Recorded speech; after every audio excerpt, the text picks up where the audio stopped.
This is the story of My First Nutcracker.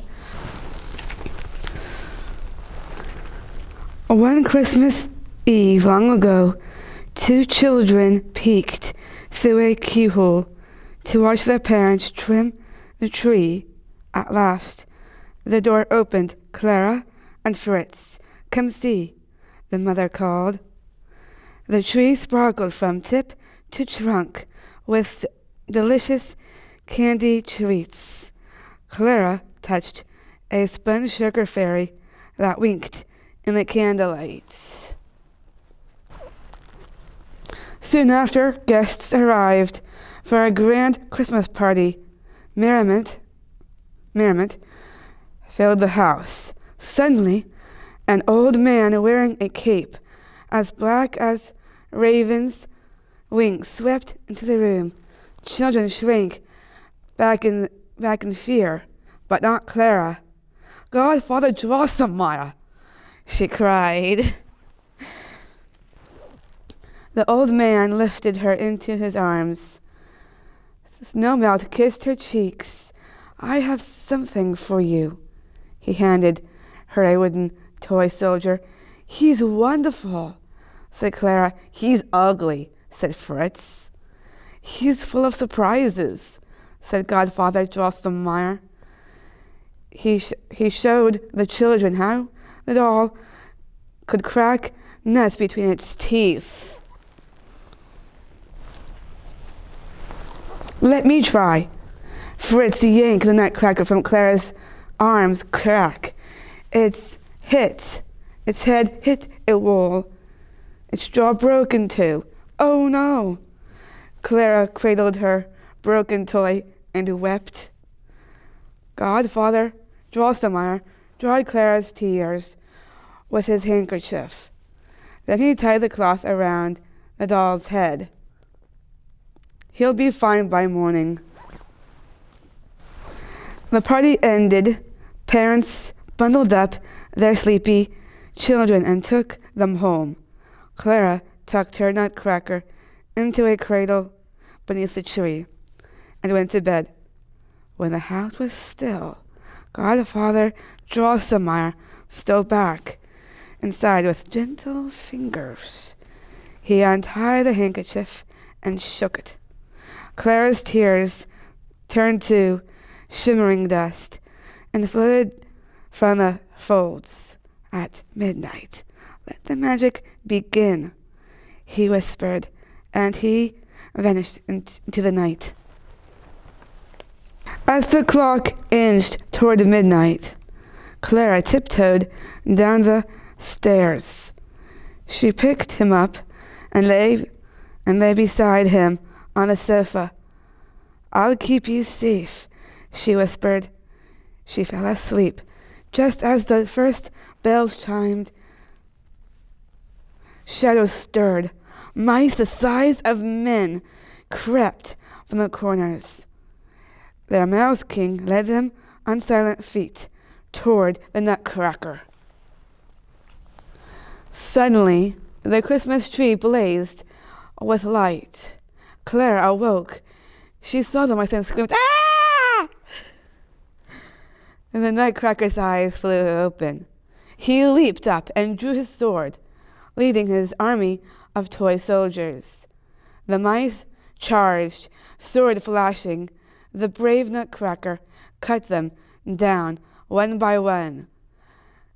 Then he faced the Mouse King. The king pounced, grabbing the Nutcracker. "No!"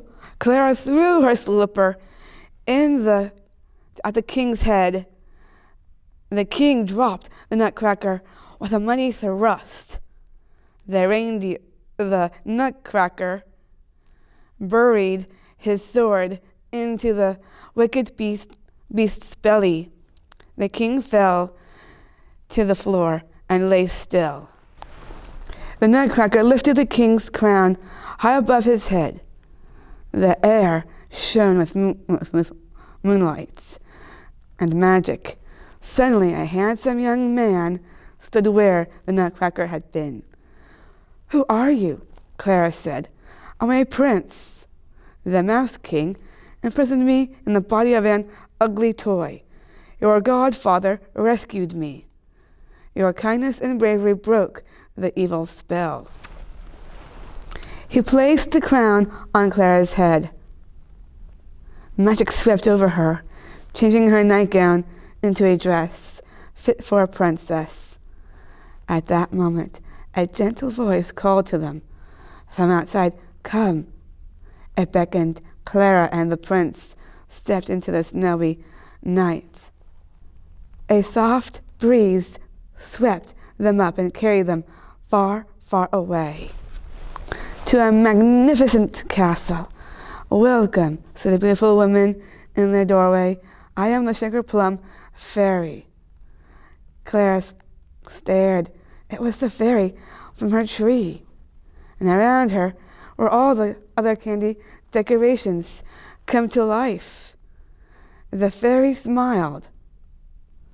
"We saw how you saved our prince. Come in and let us dance for you." Clara sat beside the prince on a marshmallow throne. Musicians struck up a melody that set her toes tapping. The first dancer, Chocolate, whirled onto the stage. He spun around faster and faster until he seemed to melt into a rich brown puddle. Then Sweet Coffee floated in on a sea of frothy lace. Chinese tea followed, bobbing deep bows. Next, snappy red, white peppermints tumbled and leaped like puppies at play. Finally, Mother Ginger hurried in, and out popped her children from beneath her billowing skirt. The magic turned as gentle as a lullaby. The Sugar Plum Fairy led the Nutcracker Prince to the floor. Together they danced, a dreamy duet. Clara's heart soared. The prince returned to Clara's side. "Daylight is near. It's time to go." They climbed into a crystal sleigh piled high with pillows as they soared into the air. Clara fell fast asleep. Sunlight warmed Clara's cheek. She awoke to find that her handsome prince was once again an ugly nutcracker, but his jaw was no longer broken, and on her head she found a crown. That's the end.